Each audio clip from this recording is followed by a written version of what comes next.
大家認唔認得我啊？我係喺韓國收養嘅韓國狗，今日終於有得出場啦！大家知唔知點解啊？我出訪咁多國家，從未見過有其他國家領導人好似韓國總統咁，同我一齊向美國國歌致敬。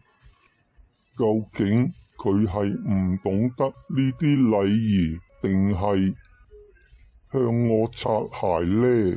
韓國狗，韓國狗，你唔怕你啲國民唔妥你啊？韓國法例邊一條寫明唔准總統向別國敬禮㗎？我同佢舐鞋都得啊！好好味啊！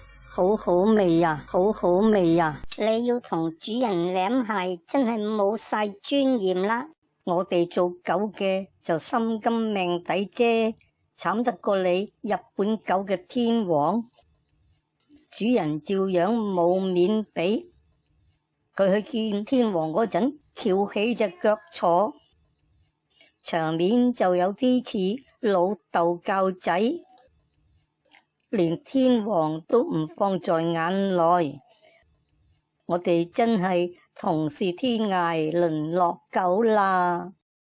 記住 CLS 3部曲，撳埋個鐘仔，我同班狗一有尷尬嘅事就會通知你㗎啦。